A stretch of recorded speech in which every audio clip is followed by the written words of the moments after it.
YCP నేతలపై 2 కేసులు నమోదయ్యాయి. టీడీపీ నేతలపై 1 కేసు నమోదైంది. మాజీ ఎంపీ రెడ్డప్ప ఫిర్యాదుతో 9 మంది టీడీపీ నాయకులపై కేసు నమోదు చేశారు పోలీసులు. ఇక టీడీపీ నేత సుహేల్ బాషా ఫిర్యాదుతో వైసీపీ నేతలపై కూడా హత్యాయత్నం కింద కేసు నమోదు చేశారు. A1 గా ఎంపీ మిథున్ రెడ్డి, A2 గా మాజీ ఎంపీ రెడ్డప్పపై కూడా కేసు నమోదైంది. టీడీపీ నేత ప్రసాద్ ఫిర్యాదుతో మరో కేసు నమోదైంది. ఎంపీ మిథున్ రెడ్డి, మాజీ ఎంపీ రెడ్డప్పతో సహా 33 మందిపై కేసు నమోదైంది.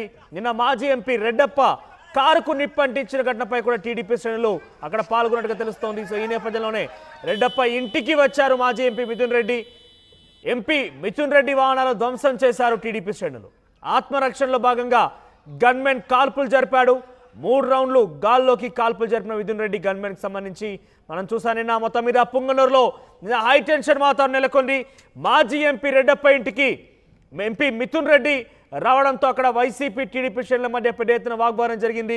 ఏకంగా టీడీపీ శ్రేణులు పెద్ద ఎత్తున అక్కడికి మోహరించి ఎంపీ మిథున్ రెడ్డి కార్లను కూడా ధ్వంసం చేశారు. మరోవైపు మాజీ ఎంపీ రెడ్డప్ప కార్ని అగ్నికి ఆహుతి చేశారు. సో పెద్ద ఎత్తున హై టెన్షన్ వాతావరణం నెలకొంది. దానికి సంబంధించిన దృశ్యాలు మనం చూస్తున్నాం. అయితే ఈరోజు పోలీసులు వారి మీద కేసు నమోదు చేశారు.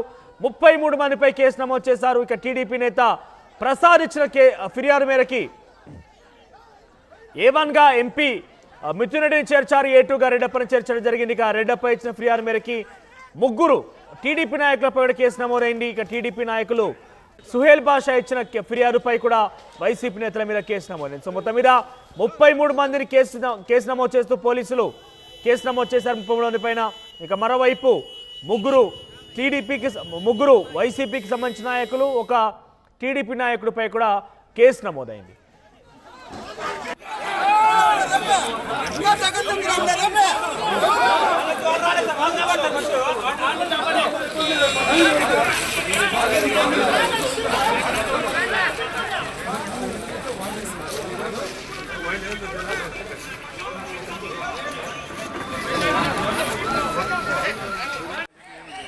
బూటాలు కూడా వేస్తాడు వాడు.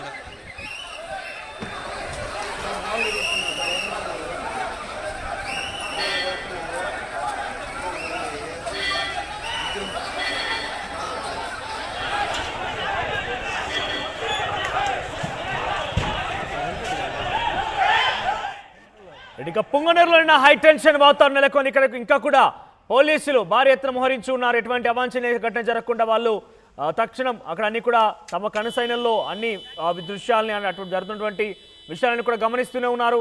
సో మొత్తం మీద మాజీ ఎంపీ రెడ్డప్ప ఇంటికి మిథున్ రెడ్డి రావడంతో ఒక్కసారిగా టీడీపీ నేతలు ఆగ్రహించారు. టీడీపీ నేతలు వైసీపీ నేతల మధ్య పరస్పరం వాగ్వాదం జరిగింది. టీడీపీ నేతలు రెడ్డప్ప కారుని కూడా అగ్నికి ఆహుతి చేశారు. ఎంపీ మిథున్ రెడ్డి కార్లపై కూడా రాళ్లు దువ్వి దాడి చేసిన పరిస్థితి కనబడింది. ఇక ఆత్మరక్షణలో భాగంగా మిథున్ రెడ్డి యొక్క గన్మెన్ 3 రౌండ్లు కాల్పులు జరిపారు. మీరు చూస్తున్న ఆర్టీ స్క్రీన్ పైన లెఫ్ట్ సైడ్ లో కింద బాక్స్ లో మీరు చూస్తున్నారు. అది మాజీ ఎంపీ రెడ్డప్ప ఇల్లు. ఆ ఇంట్లో దాదాపుగా రాళ్ళు, ఇటుకకు సంబంధించిన ఇటుక రాళ్ళన్నీ కూడా కనబడుతున్నాయి. పూర్తిగా కూడా చాలా అద్దాలు, ఇతరత్ర సామాగ్రి కూడా ధ్వంసమైనట్టుగా చెప్తున్నారు. సో రెడ్డప్ప మీద A2 గా కేసు నమోదు చేశారు. A1 గా మిథున్ రెడ్డి ఉన్నారు. మరొక నాయకుడిని కూడా వైసీపీకి సంబంధించిన నాయకుడి పైన కూడా కేసు నమోదైంది. 1 టీడీపీ నాయకుడు, 3 వైసీపీ నాయకుల మీద కేసు నమోదైంది. మొత్తం మీద ఈ యొక్క ఘటనకు సంబంధించి పూర్తి స్థాయిలో 33 మంది పైన కేసు నమోదు చేశారు పోలీసులు.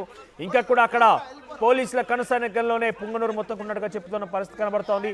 దీనికి సంబంధించి మరింత సమాచారం ప్రతినిధి లోకేష్ అందిస్తారు. ఎస్ లోకేష్, సో పుంగనూరులో ప్రస్తుతం పరిస్థితి ఏ రకంగా ఉంది? సో కేసులకు సంబంధించి వాళ్ళ రియాక్షన్స్ ఏంటి?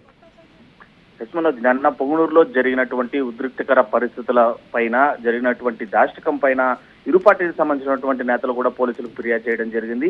ఏదైతే చిత్తూరు మాజీ ఎంపీ రెడ్డప్ప ఇంటికి ఎంపీ మిథున్ రెడ్డి రావడంతో ఒకసారిగా ఎంపీ అక్కడ ఉన్నారని తెలుసుకున్నటువంటి టీడీపీ శ్రేణులు గత ప్రభుత్వంలో జరిగినటువంటి అన్యాయం, తమ పైన పెట్టినటువంటి అక్రమ కేసులు, తమకు జరిగినటువంటి భూ కబ్జాల పైన ఫిర్యాదు చేయడానికి, తమకు న్యాయం చేయాలని కోరడానికి కూడా అక్కడికి చేరుకోవడం జరిగింది. అయితే టీడీపీ నాయకులు చెప్తున్నది ఒకటే, మేము కేవలం ఎంపీ మిథున్ రెడ్డిని వెళ్లి తమకు న్యాయం చేయాలని కోరేటువంటి సమయంలోనే వైసీపీకి సంబంధించినటువంటి నేతలు అక్కడ ఉండి మొదటగా వాళ్లే దాడి చేశారని చెప్తున్నటువంటి పరిస్థితి. ఒక్కసారిగా తాము కూడా ఆగ్రహించి ప్రతిఘటన నిమిత్తంగా కూడా తాము కూడా రాళ్లు దువ్వాము. ఇదే ఘర్షణ వాతావరణంగా నెలకొంది. బాహాబాహిగా వైసీపీ టీడీపీ శ్రేణులు చేసినటువంటి ఆ దాడిలో మాజీ ఎంపీ రెడ్డప్ప ఇల్లు మొత్తం కూడా ధ్వంసమైంది. దాదాపు వైసీపీకి సంబంధించినటువంటి నాయకులకు సంబంధించినటువంటి వాహనాలు 14 పైగా కూడా ధ్వంసమయ్యాయి.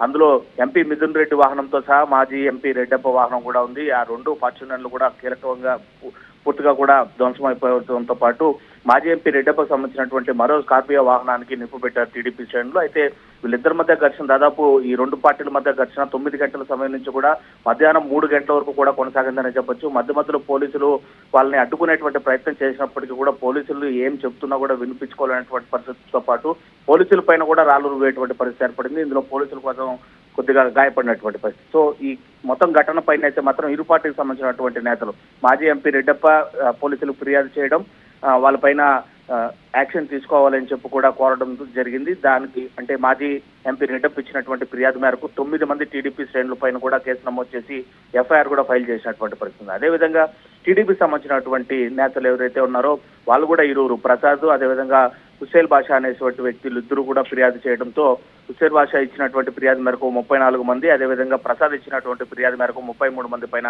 వైసీపీకి సంబంధించినటువంటి నేతలపైన కార్యకర్తలపైన కేసులు నమోదయ్యాయి.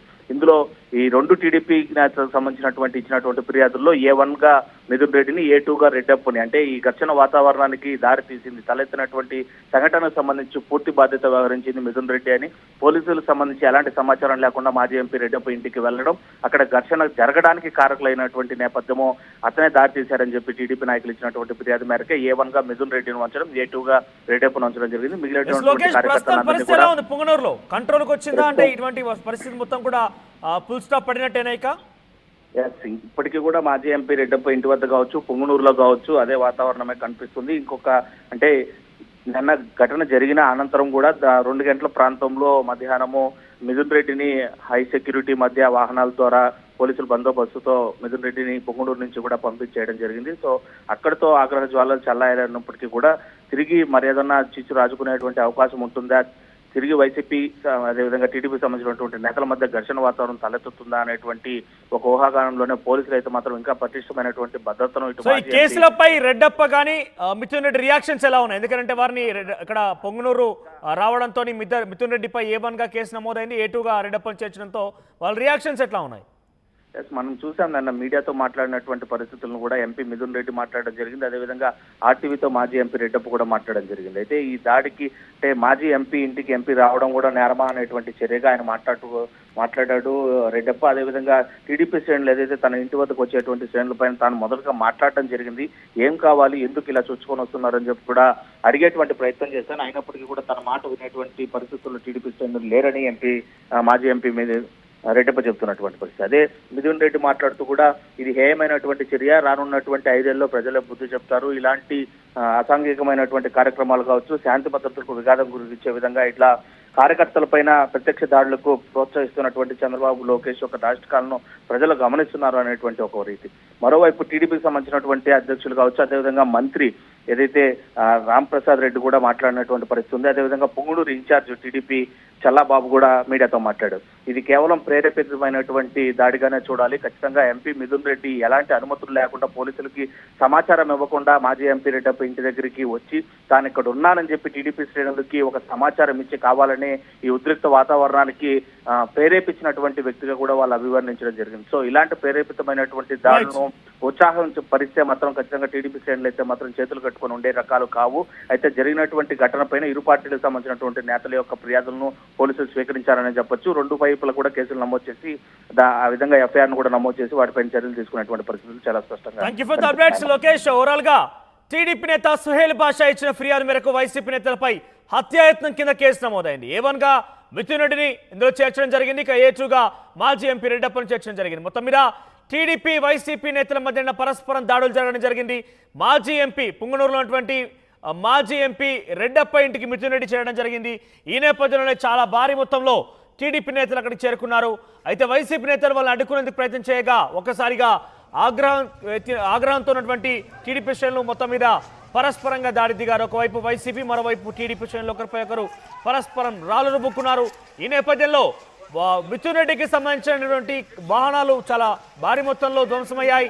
చాలా వరకు మనం చూస్తున్నాం, సెకండ్ బాక్స్ లో ఉంది కారు అద్దాలు ధ్వంసమైనటువంటి దృశ్యాలు చూస్తున్నాం. పెద్ద ఎత్తున అక్కడ కార్లు ధ్వంసమయ్యాయి. ఇక థర్డ్ బాక్స్ లో రెడ్డప్ప ఇంట్లో దృశ్యాలు మనం చూస్తున్నాం. ఇక రెడ్డప్ప కారును కూడా అగ్నికి ఆహుతి చేశారు టీడీపీ శ్రేణులు కూడా రెడ్డప్ప వాపోయాడు. ఇక రెడ్డప్ప ఇచ్చిన ఫిర్యాదు మేరకి ఒక టీడీపీ నాయకుడి మీద కేసు నమోదైంది. ఇక టీడీపీ నాయకుడు సుహేల్ బాషా ఇచ్చినటువంటి ఫిర్యాదు మేరకు ఏపీ సంబంధించినటువంటి అక్కడ ఎంపీ మిథున్ రెడ్డి పైన, ఆ తర్వాత మాజీ ఎంపీ రెడ్డప్ప పైన కూడా హత్యాయత్నం కింద కేసు నమోదైంది. సో మొత్తం మీద ఈ ఘటనపై 33 మంది పైన కేసు నమోదైనట్టుగా పోలీసులు తెలిపారు.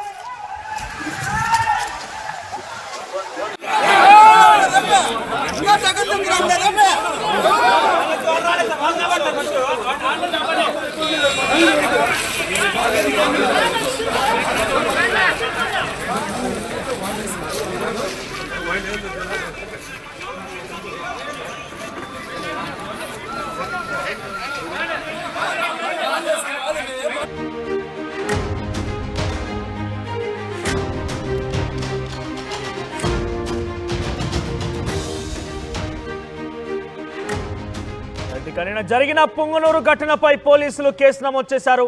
పోలీసులకు వైసీపీ టీడీపీ నేతలు వరుస ఫిర్యాదులు చేశారు. అయితే వైసీపీ నేతలపై 2 కేసులు నమోదయ్యాయి. టీడీపీ నేతలపై 1 కేసు నమోదైంది. మాజీ ఎంపీ రెడ్డప్ప ఫిర్యాదుతో 9 మంది టీడీపీ నాయకులపై కేసు నమోదు చేశారు పోలీసులు. ఇక టీడీపీ నేత సుహేల్ బాషా ఫిర్యాదుతో వైసీపీ నేతలపై కూడా హత్యాయత్నం కింద కేసు నమోదు చేశారు.